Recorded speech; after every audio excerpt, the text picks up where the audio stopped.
Welcome back to The Conscious Creator, where we explore the unseen forces shaping our lives and uncover the tools to consciously design the reality we live in.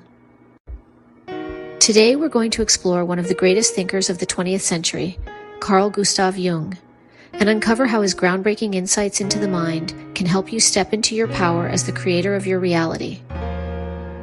Jung wasn't just a psychologist. He was a visionary who saw the human mind as far more than a collection of thoughts and memories. To him, the mind was a living force, a vast inner world connected to something greater, something universal.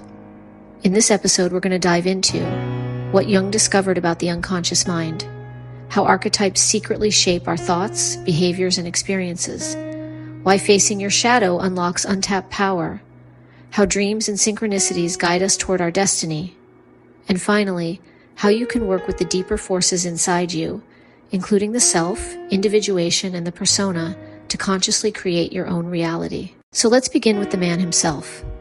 Who was Carl Jung? Carl Jung was a Swiss psychiatrist born in 1875. He began his career working alongside the famous Sigmund Freud, but soon broke away because his vision of the human mind went beyond Freud's focus on childhood and sexuality. Freud believed the unconscious was mainly a dark storehouse of repressed desires. Jung disagreed. He believed the unconscious was not only a place of hidden wounds, but also a source of wisdom, creativity, and transformation. Jung's life was filled with mystical experiences. He had vivid dreams, visions, and inner dialogues that shaped his theories. For him, psychology wasn't just about treating mental illness, it was about helping people discover who they really are and step into alignment with their true selves. He once said, "Who looks outside dreams, who looks inside awakens." And that's where we begin, because the journey of creating your reality starts by looking inward. The power of the unconscious mind. Have you ever wondered what truly drives your decisions, your passions, and your fears? We often think of our conscious mind, our rational, logical self, as the captain of our ship. But Carl Jung proposed a revolutionary idea that the conscious mind is merely a small island in a vast, uncharted ocean. This is the realm of the unconscious mind. Jung believed that the vast majority of what motivates us, what shapes our personality, and what dictates the course of our lives operates entirely outside of our conscious awareness. To understand this hidden world, he famously used the metaphor of an iceberg. The small tip we see above the water is our conscious ego, the part of us that thinks, plans, and identifies as I. But beneath the surface lies the immense, powerful mass of the unconscious. And this isn't just one solid block. Jung meticulously mapped its depths, describing two distinct and powerful layers. First, there is the personal unconscious. This is a layer unique to each of us. Think of it as your own private psychic basement. It's where we store everything we've ever experienced, but can no longer consciously recall. This includes forgotten childhood memories, subliminal perceptions, and moments we deemed too insignificant to remember. But it's also a place where we push down experiences that are too painful, shameful, or overwhelming for our conscious mind to handle. These repressed emotions, unresolved conflicts, and hidden beliefs don't simply disappear. Instead, they cluster together around certain themes, forming what Jung called complexes. For example, a person who was repeatedly criticized as a child might develop an inferiority complex. Consciously, they might strive for success, but unconsciously, this complex could sabotage their efforts, whispering doubts and creating a persistent fear of failure. It's the source of those self-defeating patterns we can't seem to break, no matter how hard we try. But beneath this personal layer, Jung discovered something even more profound: the collective unconscious. This is the deepest and most mysterious level of the psyche. Unlike the personal unconscious, which is built from our individual experiences, the collective unconscious is inherited. It's a psychic blueprint that we all share, simply by virtue of being human. Jung described it as a second psychic system of a collective, universal, and impersonal nature, which is identical in all individuals. It contains the accumulated wisdom and experiences of all our ancestors, stretching back to the dawn of time. This shared reservoir is expressed through universal patterns and symbols that appear in myths, religions, fairy tales, and dreams across all cultures. These fundamental patterns of human experience are what Jung famously called the archetypes, primordial images like the hero, the mother, the wise old man, and the shadow.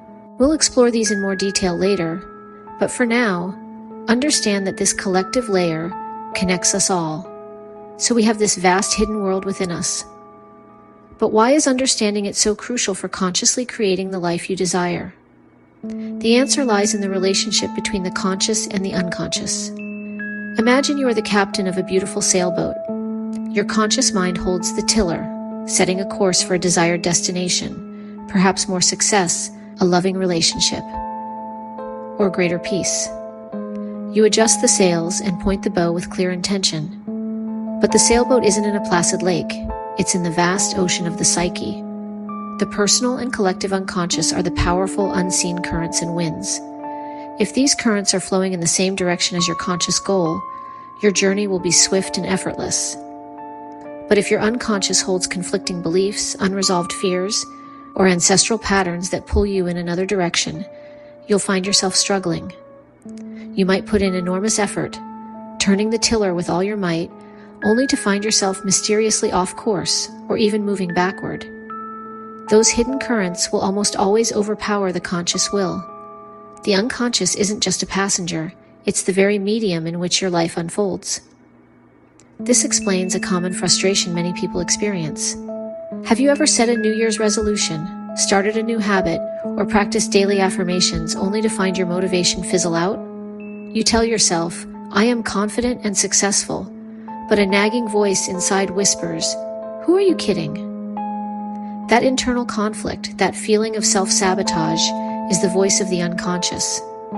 It's a signal that a deeper part of you is not on board with the conscious plan. This resistance often stems from those complexes in the personal unconscious, old wounds or limiting beliefs that feel threatened by the new direction.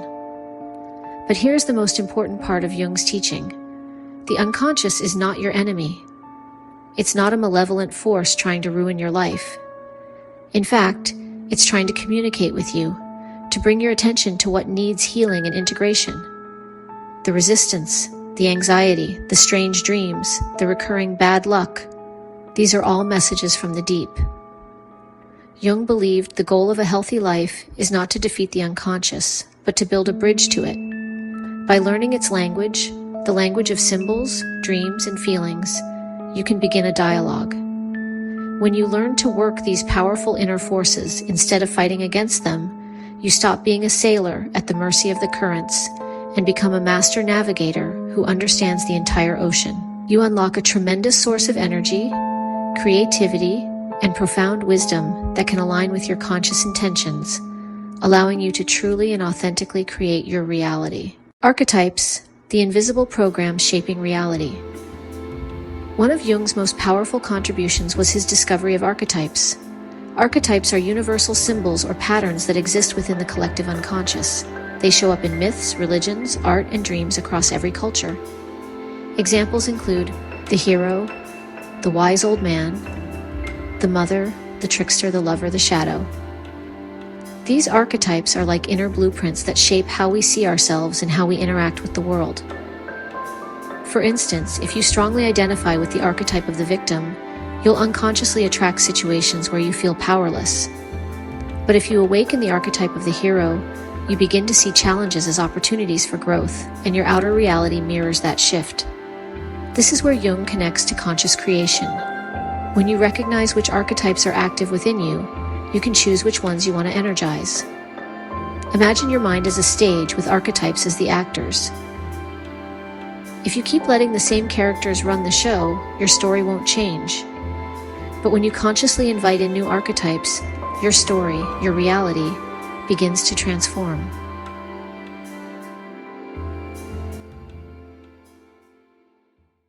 The shadow, unlocking hidden power. Of all Carl Jung's revolutionary ideas, perhaps none is more crucial for personal transformation than the concept of the shadow.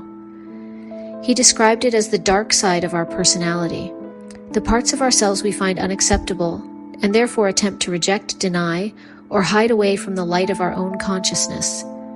It's the repository for everything we don't want to be. Think of it as a psychological blind spot. a bag we carry over our shoulder that we never look inside, but whose weight we feel every single day. So what exactly lurks within this shadow? It contains the aspects of our humanity we've been taught are bad or negative. It's the home of our repressed anger, our secret jealousies, our crippling fears, and our raw, untamed selfishness. It's the part of you that wants to scream in frustration, the part that feels a sting of envy at a friend's success, the part that is terrified of failure. We spend enormous amounts of energy pushing these feelings down, pretending they don't exist, all in an effort to present a polished, acceptable version of ourselves to the world. But here's where the concept gets truly fascinating. The shadow isn't just a container for our vices. It also hides our gold.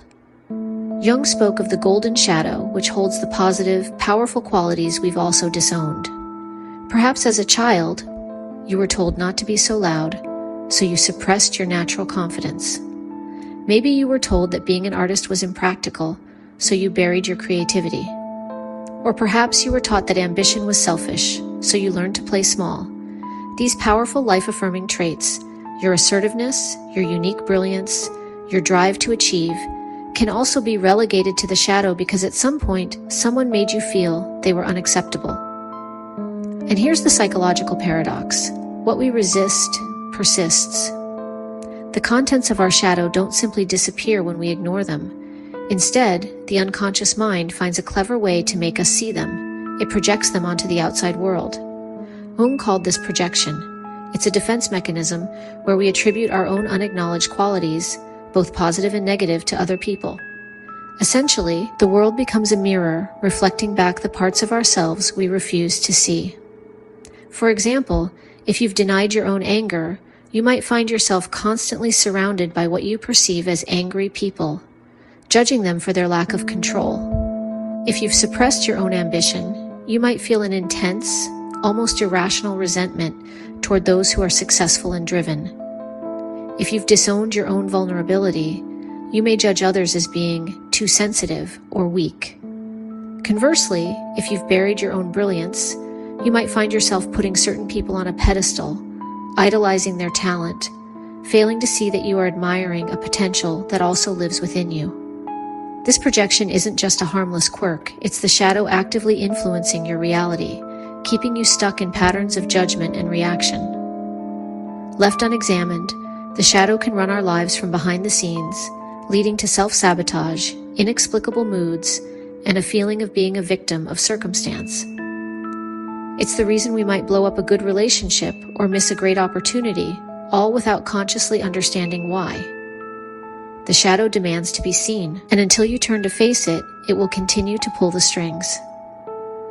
So how do we face it? This is the courageous process known as shadow work.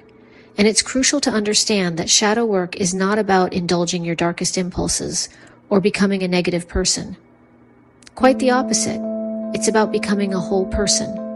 The first step is radical self-honesty. It's about paying close attention to your strong emotional reactions. What people or situations trigger you? What do you judge harshly in others? These reactions are signposts, pointing directly to what's hidden in your own shadow. By observing these triggers without judgment, you begin to reclaim the projections. You start to see that the anger you saw in them is also your own. The brilliance you admired in them is a reflection of your own potential. When you accept and begin to integrate these hidden parts, something miraculous happens. You free up the enormous psychic energy that was once trapped in the exhausting work of repression. This reclaimed energy becomes available to you as vitality, creativity, and confidence. Instead of being controlled by your unconscious patterns, you can now consciously direct that power toward creating the life you truly want. This is why shadow work is one of the most profound and transformative practices you can undertake. By befriending the parts of yourself you once feared or denied, you stop fighting an internal war. You become an ally to yourself. You take back your creative power, not from the world, but from the unexamined depths of your own mind. Dreams, the messages from the inner creator. Jung believed dreams were the language of the unconscious. Unlike Freud, who saw dreams as disguised wish fulfillment, Jung saw them as direct communication from the deeper self, what he called the self, the guiding center of the psyche. Dreams often use symbols to reveal what's going on beneath the surface. They can show us where we're blocked, what we truly desire, or even give us glimpses of future possibilities. Think of your dreams as nightly letters from your inner creator. They don't just reflect your mind, they can actually guide you in shaping your reality. For example, Jung documented cases where dreams foreshadowed breakthroughs, new relationships, or even literal inventions. One chemist, Friedrich Kekulé, discovered the structure of the benzene molecule after dreaming of a snake biting its own tail, an ancient archetype called the Ouroboros. When you pay attention to your dreams, you're tapping into a creative intelligence far greater than your conscious mind alone.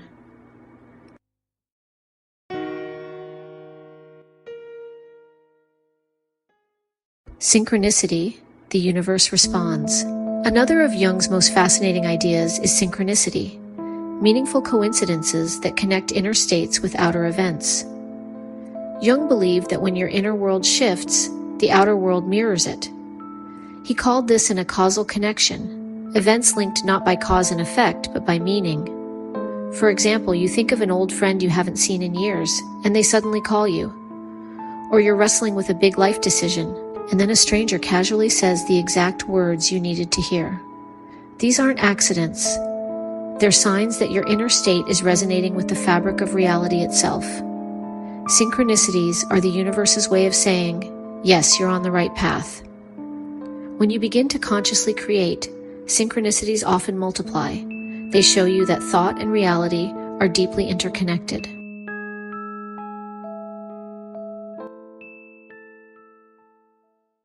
The self, your inner guiding intelligence. There is a part of you that has been paying attention your entire life. It watched you grow. It watched you struggle. It watched you discover things about yourself before you even understood them. Jung called this deeper intelligence the self. The self is the larger, wiser center of who you are. It sees the whole picture even when you only see a small corner of it. The ego tries to manage life. The self gently guides it. You have felt this guidance before. A pull towards something that feels right, a sense that you're meant for more, an intuition that shows up before logic ever catches up. Jung believed the self is always inviting you into alignment with who you were meant to become. It nudges you through emotions, synchronicities, dreams, and the quiet inner knowing that says this is the way. When you listen to the self, life starts to feel smoother. Doors open, opportunities appear. The outer world begins to reflect the truth of who you are becoming. This is conscious creation at its deepest level. Not forcing reality, but partnering with the intelligence within you that already knows your path.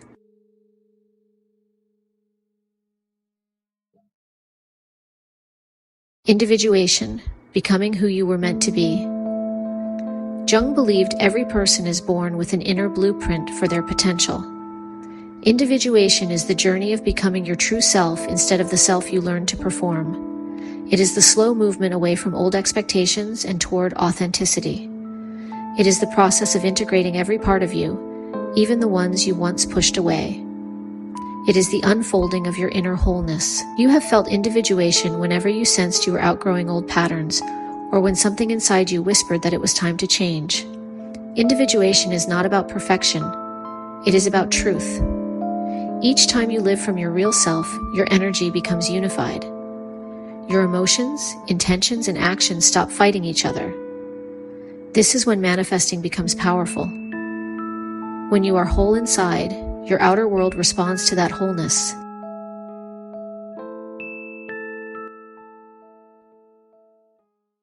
The persona, the mask that shapes your reality. The persona is the mask you show the world. It forms early in life to help you fit in and stay safe. Over time, the mask becomes so familiar that you forget it's not the real you. A person may appear confident while feeling insecure. They may seem cheerful while feeling exhausted. They may play the strong one while quietly needing support. The persona is not wrong. It helps you navigate life. But if you build your whole identity around it, it becomes a barrier between you and the truth of who you are. The persona affects conscious creation because life mirrors the energy you show the world. If the mask does not match your true inner self, your reality will feel misaligned. As you soften the persona, you become more authentic. Relationships deepen. Decisions become clearer. You start attracting experiences that match who you actually are. Jung believed that moving from persona to authenticity is one of the clearest signs of psychological and spiritual growth.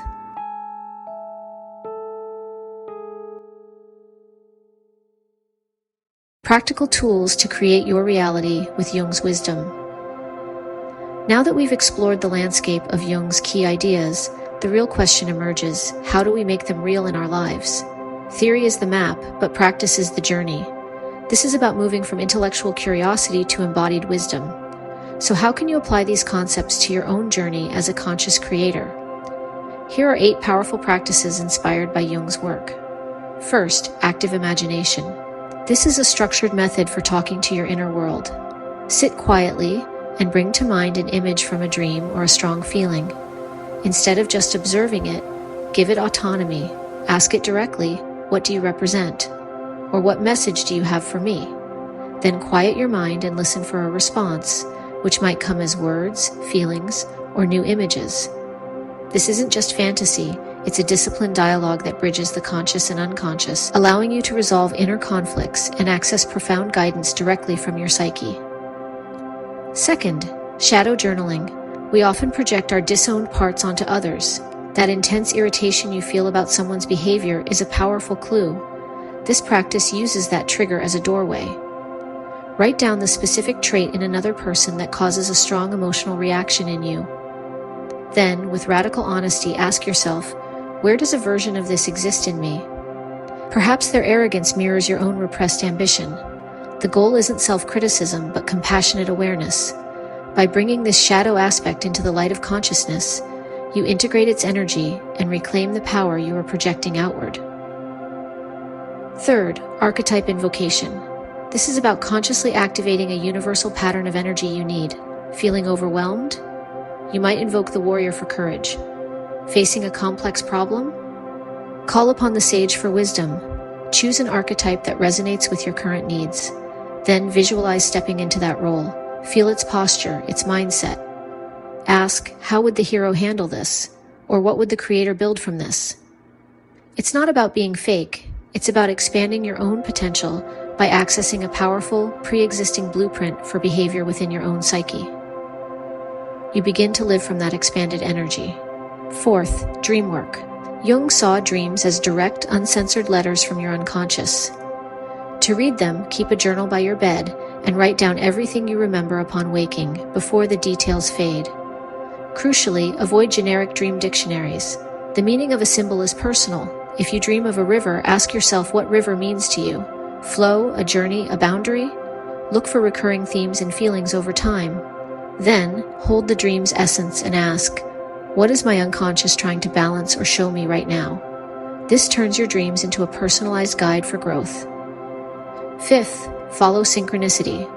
Synchronicity is a meaningful coincidence where your inner world, a thought, a question, a feeling, is mirrored by an outer event. Imagine you're thinking about a long-lost friend and they call you that very moment. That's synchronicity. It's in a causal connection, a wink from the universe. The key is to cultivate an attitude of awareness. Pay attention to these moments. Don't dismiss them. Acknowledge them as guideposts, as powerful affirmations from the cosmos that your inner journey and your outer reality are falling into alignment. These practices are not separate, they weave together. A dream may reveal a shadow, which leads you to invoke an archetype. By using these tools, you're not just analyzing your mind, you're activating it. You are shifting from being a passive observer to an active co-creator, turning your unconscious into a powerful and willing partner in the art of crafting your reality. Sixth, listening to the self. Take a few moments each day to ask yourself what feels true right now. Do not force an answer, allow it to rise. This helps you align your choices with your deeper intelligence. Seventh, the individuation check-in. Ask yourself at the end of the day whether you acted from your true self or from who you thought you needed to be. Even one moment of honesty moves you closer to your real path. And 8, softening the persona. Pick one area of life where you tend to perform or hide. Be 5% more honest. A small shift in authenticity creates powerful shifts in reality. Carl Jung showed us that the mind is not just a machine of thoughts. It is a vast living reality, connected to the universe itself. Your unconscious is not against you, it is your hidden ally. Within it lie archetypes waiting to guide you, shadows waiting to be integrated, dreams waiting to be decoded, and synchronicities waiting to affirm your path. When you begin to work with these forces consciously, life stops feeling random.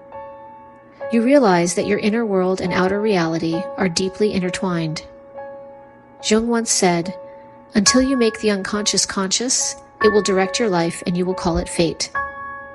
But the moment you awaken, the moment you turn inward and align with the deeper forces of your psyche, you step into your true role, the conscious creator of your reality.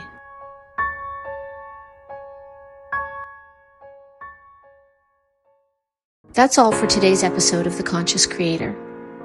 If this exploration of Carl Jung and the power of the mind resonated with you, make sure to subscribe, share this with someone who's ready to awaken, and stay tuned, because we're just beginning this journey into the hidden dimensions of reality creation. Remember, your thoughts are truly powerful, your unconscious is wise, and you are far more than you've been taught to believe. Until next time, keep creating consciously.